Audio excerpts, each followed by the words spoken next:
How is he only a 90 overall? You have Richard Sherman, some old man who can't run for jack. You need to put respect on Zach Ertz's name and a bunch of other tight ends that should be higher than Rob Gronkowski. The man hasn't played since 2018. He's not going to be the NL MVP. And then he goes onto an Instagram live where he seems to have been under the influence, smoking a cigar. I don't think MVP is indicative of the best player in the league.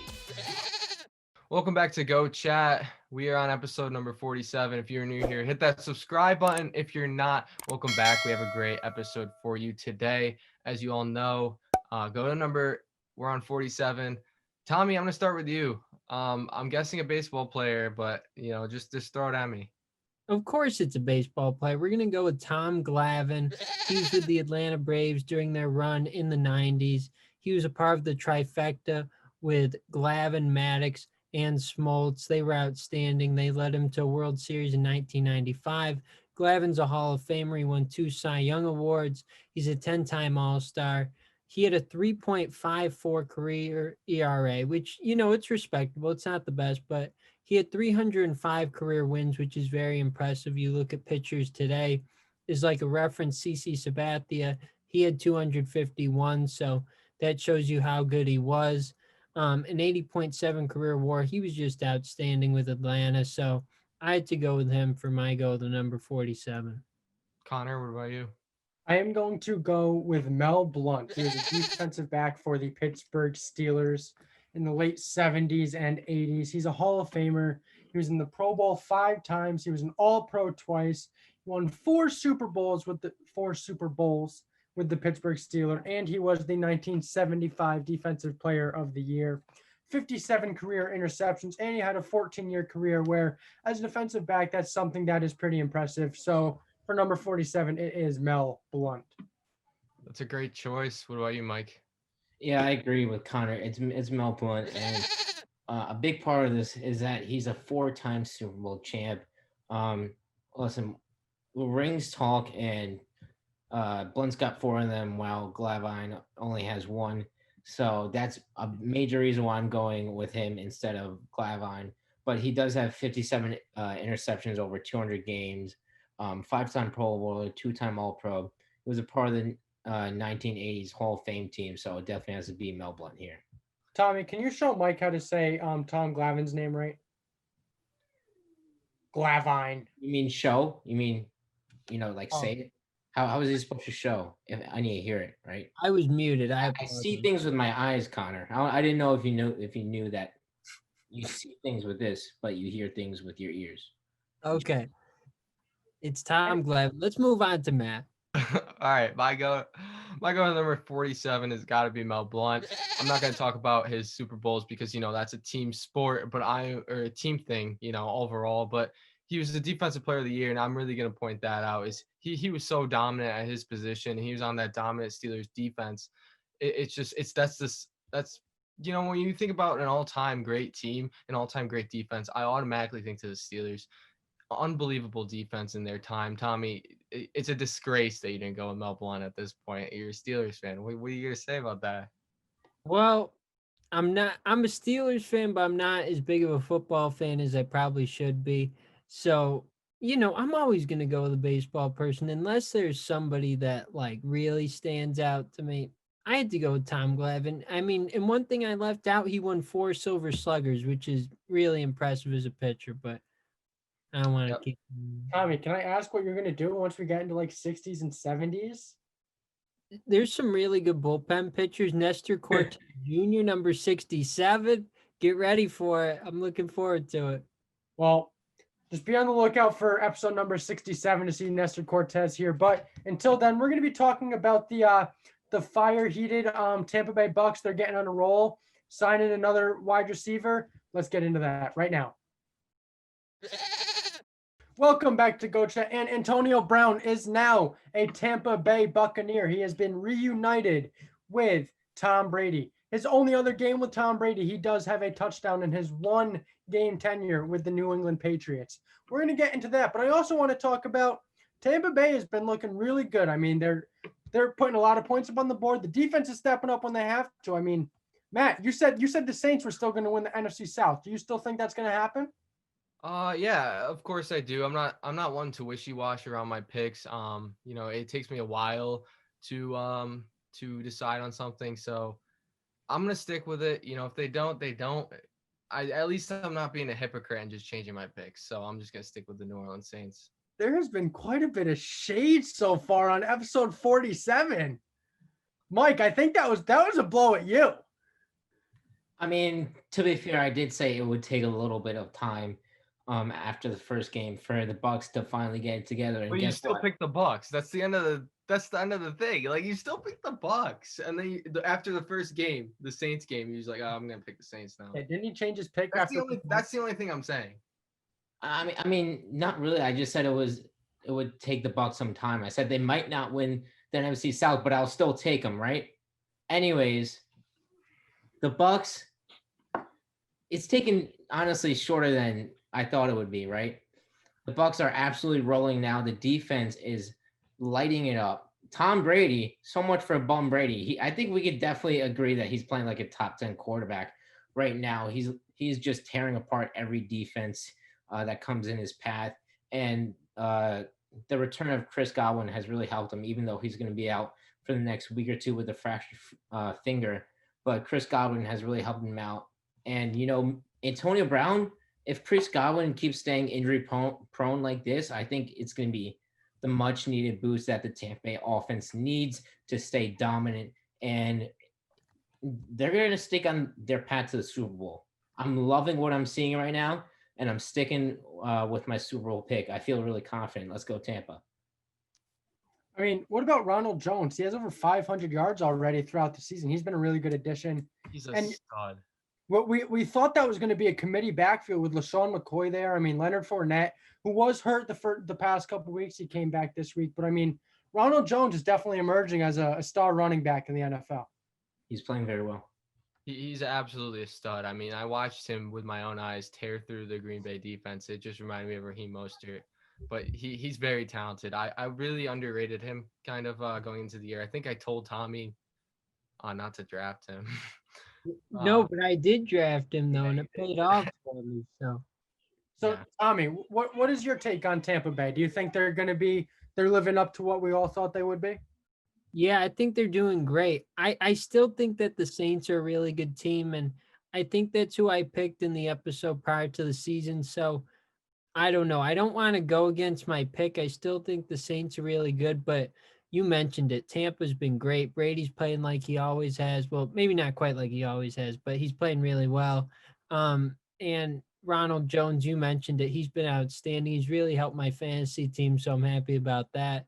And then with Antonio Brown, he's still very talented, right? We all know about some of the other things, but he's a really talented player, and I think it's a really good addition. I think he's definitely going to help them out. And I think they're in really good shape moving forward. Yeah, Tommy beat me to it. I kind of wanted to talk about what the Antonio Brown signing would do for the Tampa Bay Bucs. I mean, obviously he cannot play in week 8, but he is eligible in week 9 and forward. So what do you guys think? Oh, man, I don't know. I don't think he's going to come back and be the same guy that he was for Pittsburgh, or I don't know. It just depends what he's been doing really this offseason. I mean, he's throwing mattresses. He got arrested a couple times maybe. I don't know. Logan Paul made a fire diss track on him. Like, he really hasn't – I don't really know if he really has been focusing on football. I mean, maybe in the past couple months to get his job back. But definitely an interesting thing. Tom Brady needs more weapons, I guess. But no, I will admit Tom Brady played really good last game against the Raiders. Finally got into this up to 73% completion percentage for the game. He had a great passer rating. Just an overall great game from Tom. So I'll admit that. Mike, you've been adamant that Tom Brady is still a top quarterback in the league. Are his numbers and what he's showing you?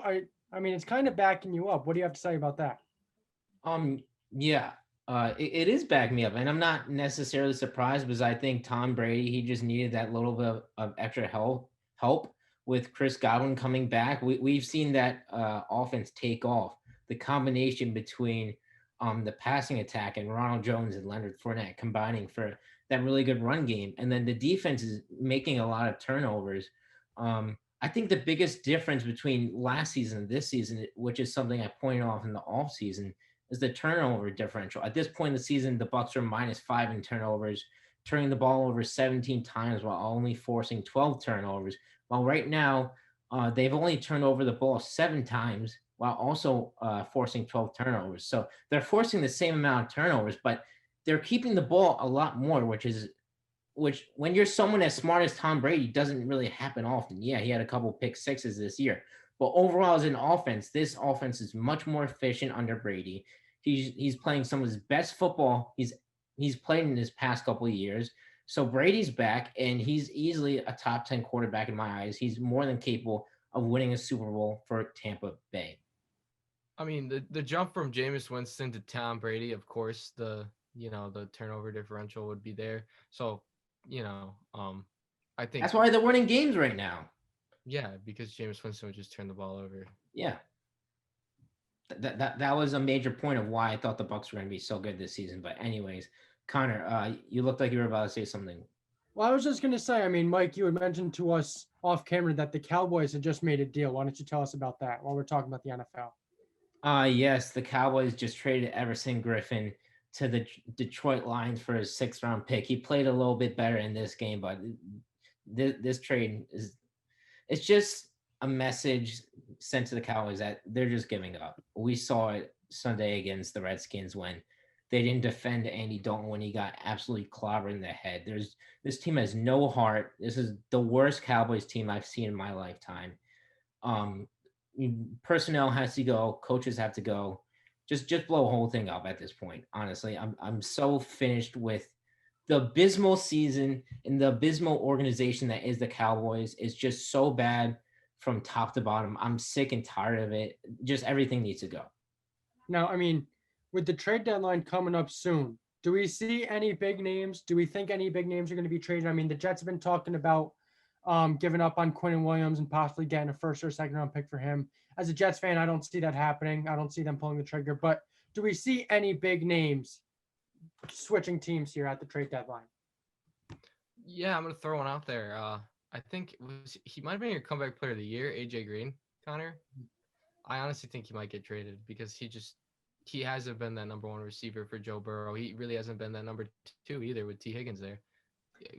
I don't even know. Do they have another wide receiver? Maybe John Ross too could be dealt from the Bengals. But I'm really hoping on Julio just because, obviously a top contender would be the Packers, but that's not going to happen. So unless they want to blow stuff up. Now, I want to throw out a name here. This is someone who Matt is a big fan of, Zach Ertz. I think Zach Ertz is not a Philadelphia Eagle by the time the trade deadline could get traded. I don't think he could because he's on the IR and it would go. Right. That's right. He is hurt.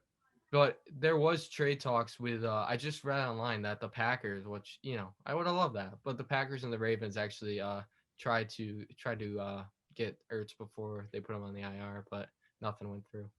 Well, obviously, I mean, we're entering a crazy time in the NFL season. The trade deadline's coming up. Next week is the halfway point. We're hitting the halfway point on Sunday. I mean, we're getting into the swing of things. We're halfway through the season. Teams are definitely emerging as stars. I mean, Pittsburgh is still 6-0. They knocked off Tennessee, an unfortunate missed kick by Stephen Gostkowski there. But I mean, teams are emerging. Yeah, I was watching that Steelers game and I was like, I couldn't believe that he missed that kick just because it's Stephen Gostkowski. I mean, we're talking about the guy who was a longtime Patriot, always clutch, but he is getting older. He's no Adam Vinatieri either, who isn't even playing the NFL. It's weird not to see him, but still, I just couldn't believe he missed that kick. I will say though, the Jets did not give up a touchdown on Sunday. Didn't give up a touchdown, but they still gave up 6 field goals and they lost the game 18-10. But they didn't give up a touchdown. You almost hit that prediction too. Before the episode, you said that they were going to win. I thought they were winning for a second, to be honest. Well, 4 yards in the second half is not a winning mentality. No bueno. No way. But I kind of guess that wraps up our NFL segment. This was supposed to be just about the Buccaneers, but we kind of swung it open into the NFL. Hope you guys enjoyed the talk. This is going to be kind of a shorter episode. We're going to come right back with the pick'ems now. Welcome back to Go Chat. We're back with the GOAT picks. This is going to be a really tight race because Tommy is only 3 away from Connor. Me and Mike are 6 away, so that's not going to be close enough to get to Connor. But Tommy's the only one really with a chance to take over and win this series, and these picks are going to be huge for you, Tommy. So buckle your seatbelts and get ready to pick. The first game that we have is Game 6 tonight of the MLB World Series. It is the LA Dodgers and the Tampa Bay Rays. Connor, who are you going to pick? Blake Snell is on the mound for the Tampa Bay Rays. He is going to bring the Rays to a Game 7 of the World Series. This has been a great World Series, one of the best in the past recent years, and it's going to continue, and we're going to get a Game 7. Tommy, are you going to go against him? I am going to go against him. I think it's a good pick. I think that Blake Snell's a very good pitcher, but I think that the Dodgers, they're going to win. They have the momentum on their side, and they're going to have their first World Series victory since 1988 tonight. So I'm looking forward to it. I'm going to go with the Rays myself. Mike? Yeah, I'm going with the Rays. Wow, Tommy, that's a huge game for you. But we're also Listen, Tommy is our only hope. He's our last hope. Tommy, you got this. I believe in you. That's right. Big win tonight. So we're moving on to soccer, which we never do soccer. Figured we should start at some point. It's the UEFA Champions League, and it is going to be FC Barcelona versus Juventus. They both have 3 points on their Group G. So this is going to be a big match. It could be the winner of the group stage. Connor, who are you going to pick? So Cristiano Ronaldo is still battling the coronavirus, so he's not going to be in the starting 11 tomorrow for Juventus. So for that reason, I am picking Barcelona. Tommy, you're going to go against him. I am. I'm going to go with Juventus. I've never watched a soccer game in my life, so I don't know why I'm picking him. I just want to go against Connor, so we're going with Juventus. I'm going to go with Barcelona. Yeah, I was going to go with Juventus until I saw that Ronaldo was out. And, both of them are underperforming right now, but at least Barcelona has Messi on their side. All right, you guys can breathe. We're getting out of soccer and moving into Thursday night football, the Carolina Panthers and the Atlanta Falcons. We picked this game before, but now it's Thursday night. Now we know kind of what the teams are like. Now we know Atlanta just absolutely chokes. Connor, who are you going to go with? Teddy Bridgewater is going to leg up the Atlanta Falcons defense and bring them back to 500 at 4-4. Tommy, you're going to go against him. Yes, let's go with Atlanta. I think that at some point they're going to break out of this. I think they are going to get a win. I know it's not looking good. They've been pretty rough so far, but they're going to get the win on Thursday night. I'm going to go with Carolina. My only hope now at this point is fantasy football. Not the league we're in, but I'm hoping for a big day from Robbie Anderson. Well, talking about the league we're in, I've won like 3 games in a row ever since Jack Cassell calling us out, and he's lost 3 games in a row since then. So I'll just leave it there. Anyways, I'm going with the Panthers too. The Falcons just stink. And then our last game is Wyoming versus Hawaii. Hawaii is 1-0. Wyoming is 0-1. Connor, who are you gonna go with? So these are 2 teams that aren't really in contention for anything big this year. So, I'm just going out on a limb. I'm going to say Wyoming. Tommy, are you going to go against Connor? Yes, I'm going with Hawaii. They're going to get the win. They're going to be 2-0 after Friday night. So I'm going to go 4-0 this week. I'm looking forward to it. This is going to be a very dangerous week. Tommy loses this week. He's just done to win. Connor's the winner. But I'm going to go with Hawaii. I'm going to roll with Tommy on this one. It's confusing because the line is -1.5 for Hawaii, but ESPN's power ranking index has Wyoming at a 75% chance to win. So I don't know. I'll go with Hawaii. Hawaii seems cool, so I guess I'll go with Hawaii. I have no clue. Well, there you have it. Connor's going to go 0-4, and Tommy's going to go 4-0 and take home the win. Let's go, Tommy! That's right. There we go. I am really feeling all the love from my other co-hosts here. No one's cheering for me. No, let's be real. If someone won and would gloat about it, it would not be Tommy. He'd be the last one to gloat about anything. It would be Mike. Let's be real. If we're being real, let's be real. The last person to gloat about something would be Tommy. Oh yeah, that's Thank The you. first Well, person. well, to be fair, when Tommy took the crown for Go of the Week, he did gloat about it. he did. No, but that was because Mike said it. That was why I did it. It was more like getting back at Mike. It wasn't like it was unprovoked. maybe Mike that maybe starts that's, everything on this show. That is true. maybe that's the cold spell that Tommy has for the Go of the Week. But It we'll could be. we'll see if he'll be able to win this one. We got another great Go of the Week coming up next. We'll Let's see. go Rays! Let's go Rays! No, let's go Dodgers.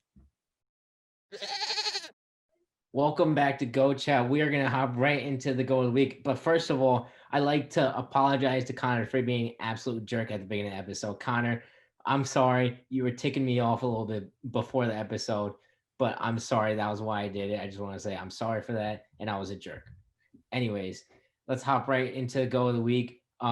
Matt won again last week with Derrick Henry. He's absolutely killing it right now. So I'll go to you first, Matt. Who's your Go of the Week? Yeah, I got a two win lead over Mike and Connor. Tommy, I don't know what the heck's going on with you, but I'm So I'm gonna focusing go- on the pick'ems. That's what's going on. I'm not worried about the Go of the Week right now. okay. Well, I want to see you with the pickup then. Okay. I'm hoping we'll see. All right. So my Go of the Week before we get off task anymore is going to be Carson Wentz. I'm not saying he had the best game against the Giants because, the one interception they threw, he shouldn't have thrown at all. But he came alive in the fourth quarter. I honestly think that's the type of player he is at this point. Just coming alive at the fourth quarter. He's finally breathing. But he delivered a 77-yard bomb to John Hightower. I think that's his name. I don't even know. You guys probably don't even know me either. He's a rookie. But that's the type of team that the Eagles have. It's the next guy up. So he threw a 77-yarder to him. And then they got a touchdown that drive, and then the next drive, after the Giants had a little choke issue, he delivered a really great dime to Boston Scott right into the end zone. Absolutely perfect ball. I got to go with him and his clutch performance. A clutch performance that he needed to win because at that point, the NFC East winner is going to have to beat their division to honestly make the playoffs. So, going to go with Carson Wentz. Yeah, Matt, you're right. It's a very sorry division to say the least. Anyways, Connor, I'll swing it to you. Who's your Go of the Week? So my Go to the Week had some Sunday night football heroics. It is going to be Kyler Murray. The Arizona Cardinals went into that game and they were down by 10 points 3 different times. The Cardinals didn't give up. He threw for 360 yards, 3 touchdowns through the air. He had another 67 yards on the ground and a rushing touchdown. Big comeback against the 5-0 Seahawks in a divisional matchup that could come out to mean something big in the NFC West. I mean, who really knows what that's going to come down to? But Arizona right now is sitting at 5-2, and a big reason for that is Kyler Murray, and the performance on Sunday night is a big reason as well. That's a good pick there. Tommy, who are you going with? I'm gonna go with Brett Phillips, who, if you all saw in game 4 or game 5 of the World Series? That was wow. Yeah, it was an incredible finish. I'm sure that most of you saw it. He had a walk-off RBI single right center field, and the winning run came around to score on a couple of errors, actually. It was one of the wildest finishes I've ever seen to a World Series game. It was incredible. It gave the Rays the win there in game 4, and they evened up the series. And it was Phillips's first World Series at-bat. To come through like that is just absolutely remarkable. And they put him on the roster for like speed and defense. He wasn't even on the ALCS roster. So to be in that type of a position to win a World Series game and then to come through in the clutch with 2 outs in the 9th inning, I mean, that's what people dream about, right? So that was just an incredible moment, and I have to go with him for my Go of the Week. That's a good pick. I mean, that ending to that game was something I've never seen before. 2 errors in one play. The Rays stay alive, but I think they'll win tonight. But hopefully for your sake, Tommy, they don't. Anyways, let's go Dodgers. Anyways, my Go of the Week is Tom Brady. He lit it up against the Raiders, throwing for almost 400 yards, 4 touchdowns, and another QB sneak touchdown, best in NFL history at doing that. Also, talking about NFL history, how about him passing Drew Brees for the all-time touchdown leaders in NFL history? He's now 1 ahead of Drew Brees. Drew Brees has been slacking a little bit this season. Maybe, getting Michael Thomas back will help him. but Tom Brady has passed him, and he's looking to stretch that lead out after a couple of really, really good games against the likes of the Raiders and the Packers. So I'm going with Tom Brady for my go of the week. And yeah, he killed it. I guess that wraps up another great episode. Rather short. We got my timer next to me. 27 minutes, I think. So definitely a shorter episode. Anyone have any final thoughts?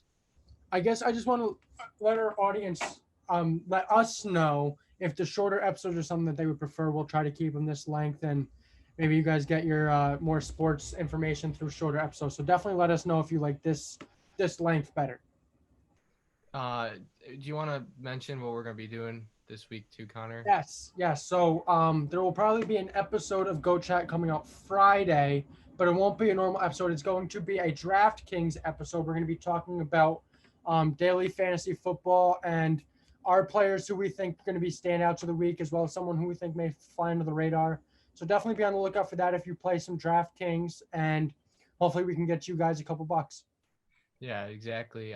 Should be a fun little thing that we do here. It's not gonna count as an episode though, so don't be looking for the go to the number or go to the week at all. But we'll still have our regular episode posted on Saturday.